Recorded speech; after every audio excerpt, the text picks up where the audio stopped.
I seen somewhere where you talked about when you learned about how much Magic was making. Yeah. What was that like? I don't know. It was like an article came out. Magic had signed a new contract for $1 million a year, and one of my guys was telling me, and I was like, shit, if I made $1 million a year, I'd be fucked up.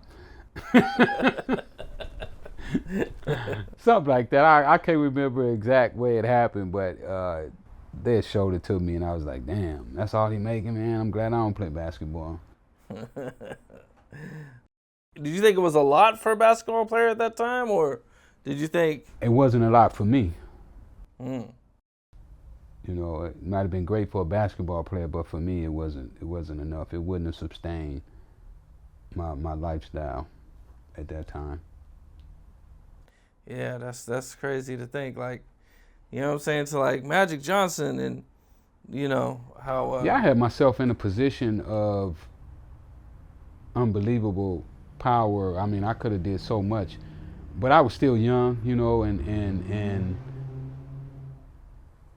didn't really understand the skip to the next venture. You know, I could have skipped to another venture really easy, you know, because when you have that kind of money, a lot of people are attracted to you, if that makes sense. yeah, you had all this money, so you could have easily just bought a bunch of real estate or invested in And I this or did. I used to that, work with you Bill know. Little. With who? Bill Little. I don't know who that is. You got to Google him. Real estate guy? Yeah. He's one of the biggest landowners in California. Really, right now? I don't know if he's still living. Oh, okay. But back then? Oh, okay. Yeah, Yeah. most people don't know who that is. Like with him, I bought a guy a house to introduce me to him. Mm. You wanted to learn from him? Yeah. Okay. Yeah, I picked up the point of learning from other people from playing tennis. You know, it's better to take lessons from somebody who knows what they're doing than to go out and try to learn on your own. So I kind of picked that up. So when I heard about Bill Little, I wanted to meet him. Mm. Did he teach you a lot about real estate? Yep. Okay. Some stuff that I'm going to use right now as soon as I get my money right. That's what's up. What do you think was the craziest thing you bought? I didn't really buy much. I bought property most of the time. You know. Did you ever buy like a crazy present for a girlfriend or something, or? Nah. I bought Al a boat one time for his birthday. You know, everybody, they was telling us it was his birthday and then they wanted to throw a party or something. And I was like, damn, I ain't never bought Al nothing for his birthday. And then we were out, I know everybody was going out on boats. Everybody in LA, all the drug boys was going up to a lake for a boat. So I went and bought me one of the little 25-foot speed boats. I went and bought one for the day. And while I was there, I saw this 40-footer with 2 motors on it, and I mean one of those Miami Vice boats. And then I was like, I think my brother David might have been with me. I said, man, you think I'd like that? And he was like, yeah. So I asked the dude about it. He was like, oh man, that was a drug dealer who went to jail's boat, and we never finished it. And I made a deal with him and I bought it. So that was probably your most Yeah, probably the biggest. wildest thing you bought? Yeah, probably so. Hmm. What was your experience like in the music business? I dipped and dabbed in the music, but never got in it wholeheartedly. You know, I never put my soul into it. I feel like I could have been the king of hip hop or the music industry, period. You know, I ran around with Dick Griffey, Otis Smith. You know, those are the guys who started independent music. And at one time, they would have did anything I wanted them to do. You know, so if, you know, Dick Griffey is the ones who negotiated the deal for Death Row. Okay. And yeah. Death Row was housed inside of Dick Griffey's office until they finished the deal with Interscope. So, you know, I was right there. I could have literally did anything I wanted to do in the music industry.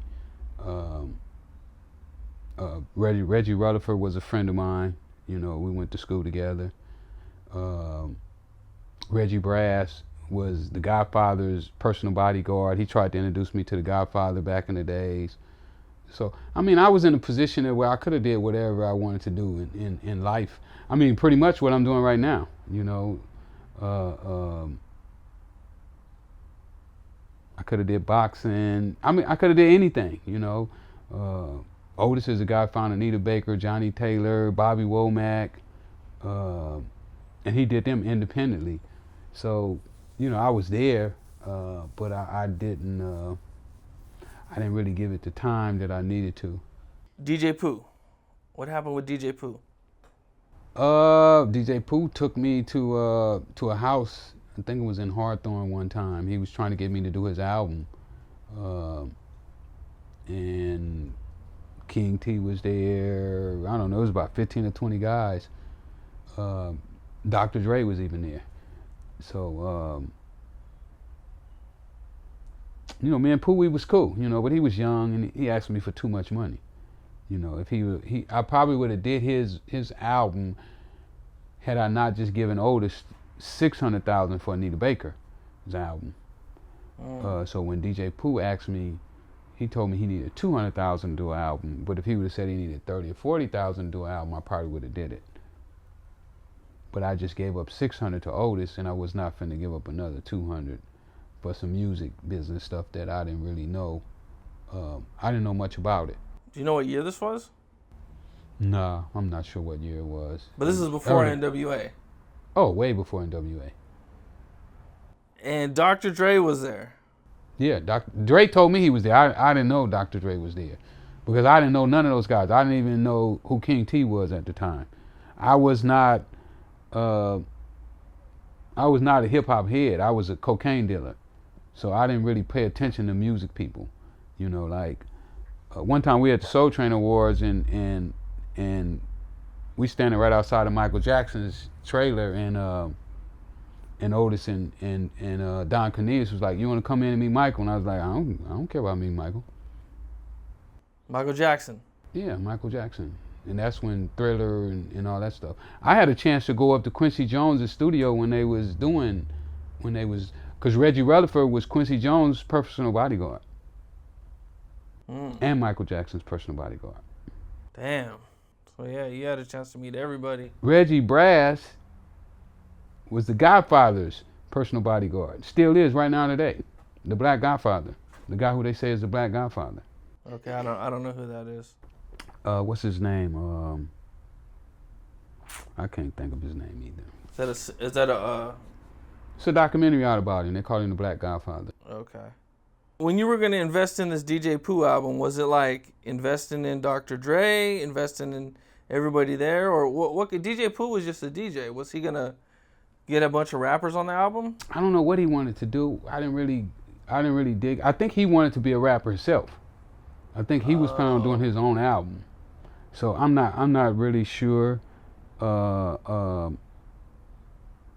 how that was, you know, how it was all gonna work out because I never got into the details. I just knew that I had the lane where I could have got the music distributed. You know, I had guys that could have done it correctly and made money with it. But I just didn't put my energy into it. I never put the energy that I should have put into it. Were you surprised when Dr. Dre told you that he was there? I was. Blew my mind. And this is when you got out of jail, right? Yeah, when I went up to his house when I got out of jail. Yeah. 'Cause I talked to Dre when I was in jail a few times, you know, and we talked about him doing the soundtrack to my movie. He said that he would. And so when I got out, I went up and I met with him for the first time. Okay. And he was like, "Oh, that day you came by that house, I was there." I was like, "What?" So you had a chance to get Dre. When you think about it, I had the money and everything that was needed to do that. Man, that's crazy, man.